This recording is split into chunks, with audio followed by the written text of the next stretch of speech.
Chapter 7 The Madness of Pelliter Away up at Fullerton Point, amid the storm and crash of the Arctic gloom, Pelliter fought himself through day after day of fever, waiting for MacVeigh. At first he had been filled with hope.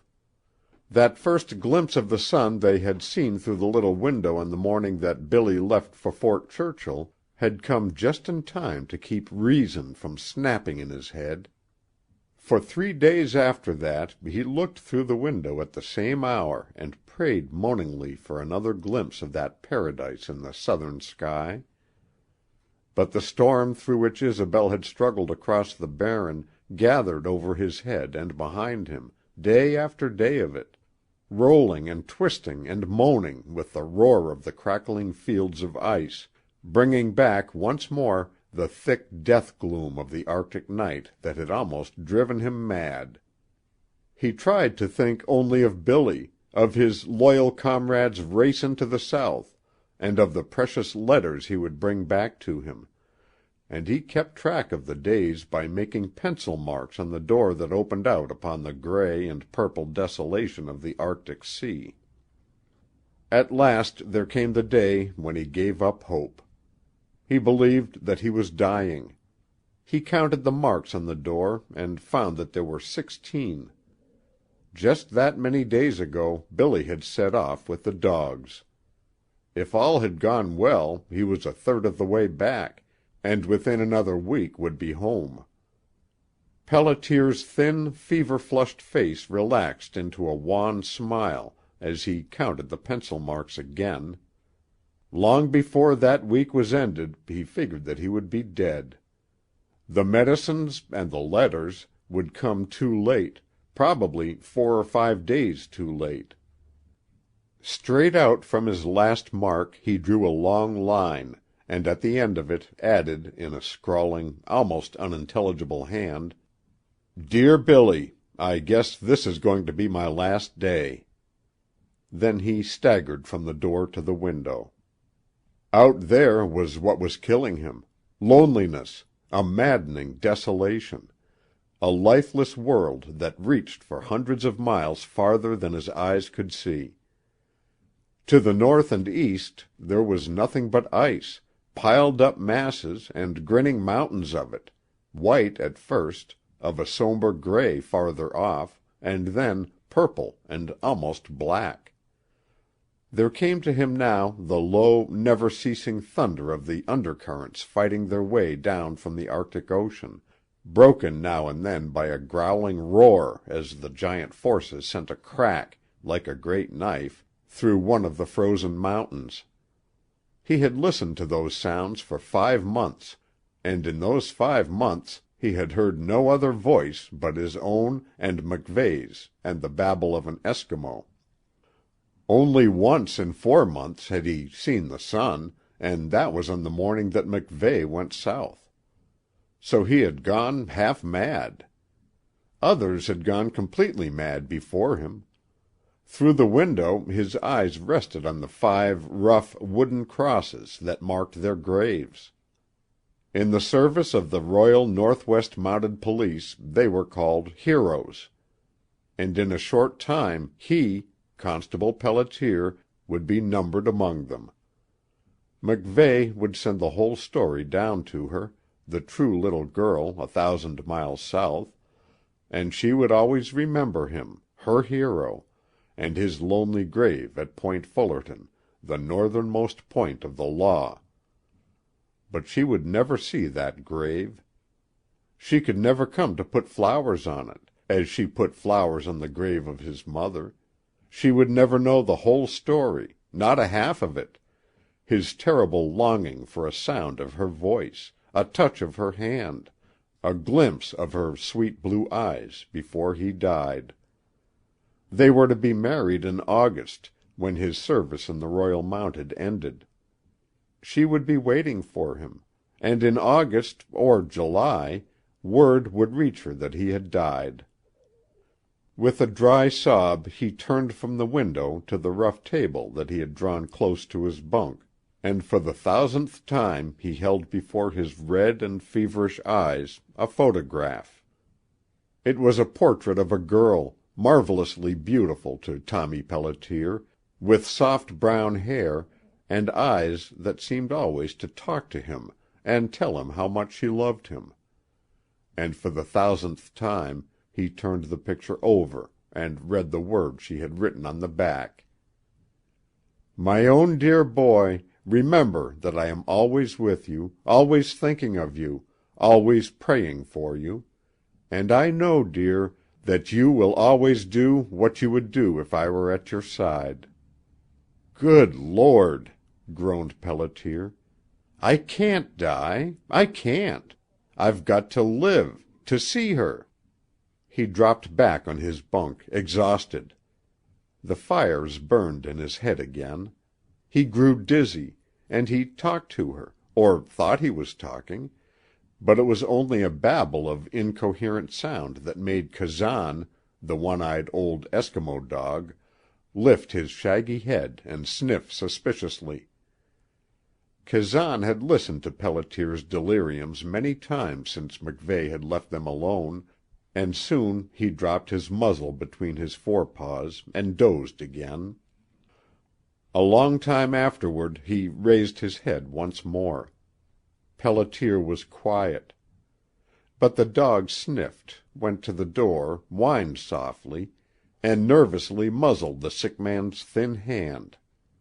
Then he settled back on his haunches, turned his nose straight up, and from his throat there came that wailing, mourning cry, long-drawn and terrible, with which Indian dogs lament before the teepees of masters who are newly dead.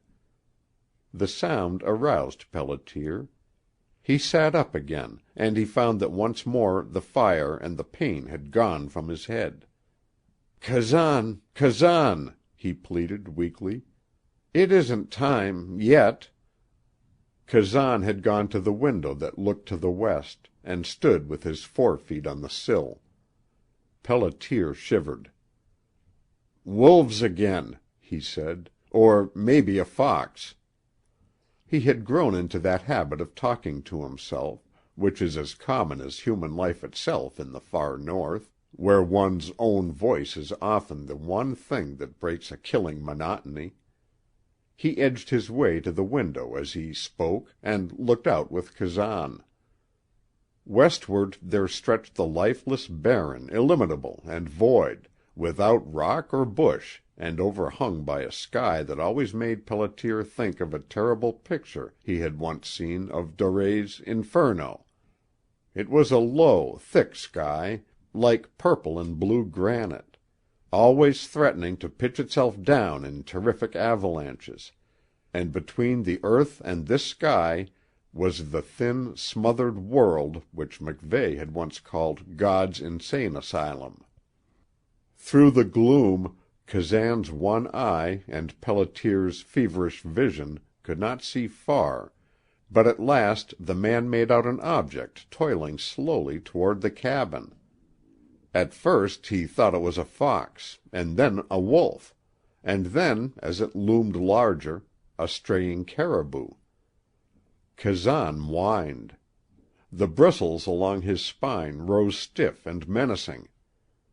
Pelliter stared harder and harder, with his face pressed close against the cold glass of the window, and suddenly he gave a gasping cry of excitement. It was a man who was toiling toward the cabin. He was bent almost double, and he staggered in a zigzag fashion as he advanced.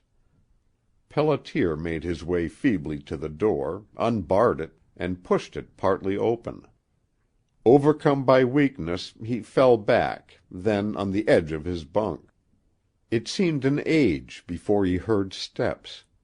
They were slow and stumbling, and an instant later a face appeared at the door. It was a terrible face, overgrown with beard, with wild and staring eyes. But it was a white man's face. Pelliter had expected an Eskimo, and he sprang to his feet with sudden strength as the stranger came in. "Something to eat, mate. For the love of God, give me something to eat." The stranger fell in a heap on the floor and stared up at him with the ravenous entreaty of an animal. Pelliter's first move was to get whiskey, and the other drank it in great gulps. Then he dragged himself to his feet, and Pelliter sank in a chair beside the table. "I'm sick," he said. "Sergeant McVeigh has gone to Churchill, and I guess I'm in a bad way. You'll have to help yourself. There's meat, and bannock—" Whiskey had revived the newcomer. He stared at Pelliter, and as he stared he grinned, ugly yellow teeth leering from behind his matted beard. The look cleared Pelliter's brain. For some reason which he could not explain, his pistol hand fell to the place where he usually carried his holster. Then he remembered that his service revolver was under the pillow. "Fever," said the sailor, for Pelliter knew that he was a sailor. He took off his heavy coat and tossed it on the table. Then he followed Pelliter's instructions in quest of food, and for 10 minutes ate ravenously. Not until he was through and seated opposite him at the table did Pelliter speak. "Who are you, and where in heaven's name did you come from?" he asked. "Blake. Jim Blake's my name, and I come from what I call Starvation Igloo Inlet, 30 miles up the coast. 5 months ago I was left 100 miles farther up to take care of a cache for the whaler John B. Sidney, and the cache was swept away by an overflow of ice. When we struck south, hunting and starving, me and the woman—" "The woman!" cried Pelliter. "Eskimo squaw," said Blake, producing a black pipe. "The cap'n bought her to keep me company. Paid 4 sacks of flour and a knife to her husband up at Wagner Inlet. Got any tobacco?" Pelliter rose to get the tobacco. He was surprised to find that he was steadier on his feet, and that Blake's words were clearing his brain. That had been his and MacVeigh's great fight, the fight to put an end to the white man's immoral trade in Eskimo women and girls, and Blake had already confessed himself a criminal. Promise of action, quick action, momentarily overcame his sickness. He went back with the tobacco and sat down. "Where's the woman?" he asked. "Back in the igloo," said Blake, filling his pipe. "We killed a walrus up there and built an ice house. The meat's gone. She's probably gone by this time." He laughed coarsely across at Pelliter as he lighted his pipe. "It seems good to get into a white man's shack again." "She's not dead," insisted Pelliter. "Will be, shortly," replied Blake. "She was so weak she couldn't walk when I left. But them Eskimo animals die hard, 'specially the women." "Of course you're going back for her?" The other stared for a moment into Pelliter's flushed face, and then laughed as though he had just heard a good joke. "Not on your life, my boy. I wouldn't hike that 30 miles again, and 30 back, for all the Eskimo women up at Wagner." The red in Pelliter's eyes grew redder as he leaned over the table. "See here," he said, "you're going back, now. Do you understand? You're going back." Suddenly he stopped. He stared at Blake's coat, and with a swiftness that took the other by surprise, he reached across and picked something from it. A startled cry broke from his lips. Between his fingers he held a single filament of hair. It was nearly a foot long, and it was not an Eskimo woman's hair. It shone a dull gold in the gray light that came through the window. He raised his eyes, terrible in their accusation of the man opposite him. "You lie," he said. "She's not an Eskimo.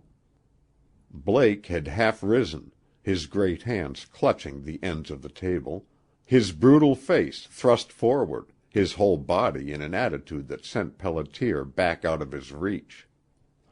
He was not an instant too soon. With an oath, Blake sent the table crashing aside and sprang upon the sick man. "I'll kill you," he cried. "I'll kill you and put you where I've put her.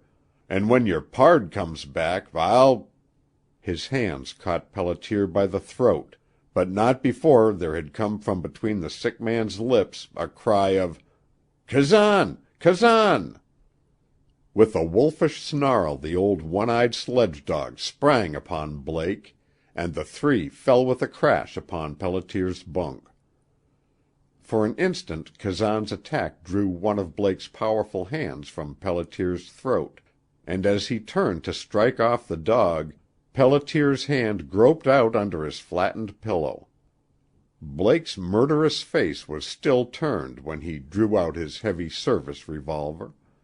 And as Blake cut at Kazan with a long sheath knife which he had drawn from his belt, Pelliter fired. Blake's grip relaxed. Without a groan he slipped to the floor, and Pelliter staggered back to his feet. Kazan's teeth were buried in Blake's leg. "There, there, boy," said Pelliter, pulling him away. "That was a close one." He sat down and looked at Blake. He knew that the man was dead. Kazan was sniffing about the sailor's head with stiffened spines. And then a ray of light flashed for an instant through the window. It was the sun, the second time that Pelliter had seen it in 4 months. A cry of joy welled up from his heart. But it was stopped midway. On the floor close beside Blake something glittered in the fiery ray, and Pelliter was upon his knees in an instant. It was the short golden hair he had snatched from the dead man's coat, and partly covering it was the picture of his sweetheart, which had fallen when the table was overturned. With the photograph in one hand, and that single thread of woman's hair between the fingers of his other, Pelliter rose slowly to his feet and faced the window. The sun was gone, but its coming had put a new life into him. He turned joyously to Kazan. "That means something, boy," he said in a low, awed voice. "The sun, the picture, and this. She sent it, do you hear, boy? She sent it. I can almost hear her voice, and she's telling me to go. 'Tommy,' she's saying, 'you wouldn't be a man if you didn't go, even though you know you're going to die on the way. You can take her something to eat,' she's saying, boy, 'and you can just as well die in an igloo as here. You can leave word for Billy, and you can take her grub enough to last until he comes. And then he'll bring her down here, and you'll be buried out there with the others just the same. That's what she's saying, Kazan, so we're going.'" He looked about him a little wildly. "Straight up the coast," he mumbled. 30 miles. We might make it." He began filling a pack with food. Outside the door there was a small sledge, and after he had bundled himself in his traveling clothes, he dragged the pack to the sledge, and behind the pack tied on a bundle of firewood, a lantern, blankets, and oil. After he had done this, he wrote a few lines to MacVeigh and pinned the paper to the door. Then he hitched old Kazan to the sledge and started off, leaving the dead man where he had fallen. "It's what she'd have us do," he said again to Kazan. "She sure would have us do this, Kazan. God bless her dear little heart." End of chapter 7. Recording by